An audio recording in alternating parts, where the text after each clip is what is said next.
સુરત જિલ્લાના કામરેજ તાલુકામાં state monitoring સેલે દરોડો પાડીને ₹24 લાખ ઉપરાંતના વિદેશી દારૂના જથ્થાને ઝડપી પાડ્યો છે. સુરતના કામરેજમાં ગુજરાત રાજ્યના સ્ટેટ મોનિટરિંગ સેલ દ્વારા દારૂબંધીના કડક અમલના ભાગરૂપે સુરત બારડોલી હાઇવે પર મોટી સફળતા મેળવી છે. ગાંધીનગરની ટીમ જ્યારે પેટ્રોલિંગમાં હતી ત્યારે મળેલી ચોક્કસ બાતમીના આધારે કામરેજના હલદરુ ગામમાં આવેલ લક્ષ્મી ઇન્ડસ્ટ્રીયલ એસ્ટેટ પાસે રેડ પાડીને એક આલિશાન કારમાંથી ભારતીય બનાવટના વિદેશી દારૂનો મોટો જથ્થો ઝડપી પાડવામાં આવ્યો છે.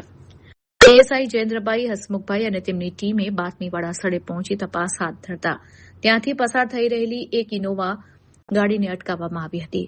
ગાડીની તલાશી લેતા તેમાંથી મોટી માત્રામાં વિદેશી દારૂનો જથ્થો મળી આવ્યો હતો. પોલીસે દારૂના જથ્થા સહિત ઇનોવા કાર કબજે લઈ કુલ ₹24,58,000નો મુદ્દામાલ જપ્ત કર્યો છે. આ સમગ્ર કેસની આગળની કાર્યવાહી માટે કામરેજ પોલીસ સ્ટેશનને સોંપવામાં આવ્યો છે. આ દરોડા દરમિયાન પોલીસે સ્થળ પરથી ગાડીના ચાલક અલ્પેશ ઉર્ફે દીકો પટેલને ઝડપી પાડવામાં આવ્યો છે. પકડાયેલ આરોપી ડ્રાઇવિંગના વ્યવસાય સાથે સંકળાયેલો હોવાનું જાણવા મળ્યું છે. એસએમસી દ્વારા પકડાયેલા આ આરોપીની અટકાયત કરી તેને રિમાન્ડ પર લેવાની તજવીજ હાથ ધરવામાં આવી છે. પોલીસ હવે એ દિશામાં તપાસ કરી રહી છે કે દારૂનો આ મોટો જથ્થો ક્યાંથી લાવવામાં આવ્યો હતો અને તેની ડિલિવરી સુરતમાં કોને આપવાની હતી. આ સફળ કામગીરીથી દારૂના બુટલેગરોમાં ફફડાટ વ્યાપી ગયો છે.